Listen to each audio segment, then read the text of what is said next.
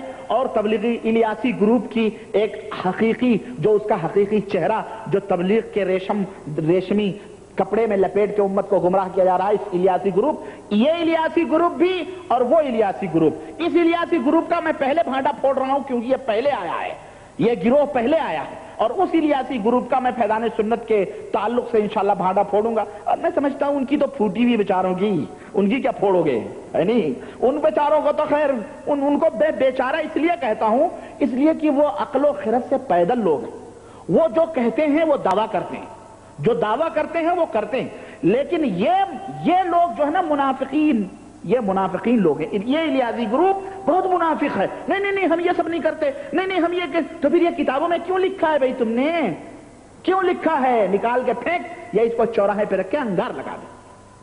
اللہ تعالی ہم سب کو ہدایت عطا فرمائے اور ہم سب کو حق بات کے سمجھنے اور سننے کی توفیق عطا فرمائے اور اس سے زیادہ عمل کی توفیق عطا فرمائے، آمین یا رب العالمین۔ وصلی اللہ علی نبینا محمد وعلی آلہ وصحبہ اجمعین، والسلام علیکم ورحمۃ اللہ وبرکاتہ۔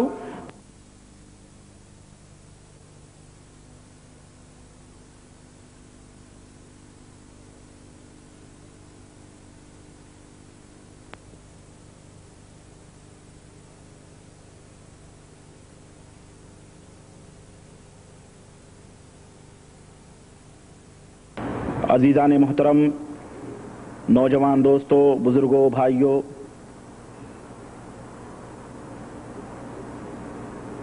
گفتگو ہماری تبلیغی نصاب کے تعلق سے چل رہی تھی،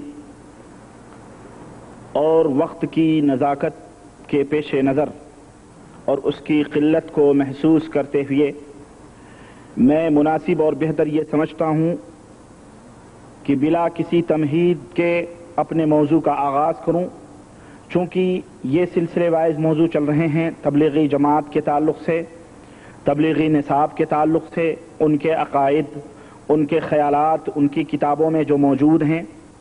میں آپ حضرات کے سامنے تبلیغی نصاب، جسے گھر گھر، مسجد مسجد کے اندر تقسیم کیا جاتا ہے اور صبح و شام قرآن و سنت کے درس کے بجائے اس کتاب کو منزل من اللہ سمجھ کر کے اس کی تلاوت کی جاتی ہے اور اسے جزء ایمان سمجھا جاتا ہے، میں نے وعدہ کیا تھا کہ میں ترتیب کے ساتھ اس کتاب کے مختصر نمونے، جو ایمان شکن نمونے ہیں، مسلمانوں کے ایمان اور عقیدوں کو بگاڑنے والے نمونے ہیں، مسائل نہیں، وضو، نماز، یہ وغیرہ نہیں، بلکہ ڈائریکٹلی طور پر قرآن اور سنت کے مخالف مضامین ہیں، باتیں ہیں، میں بالترتیب انہیں آپ حضرات کے سامنے بیان کروں، یہ میرا وعدہ تھا۔ چنانچہ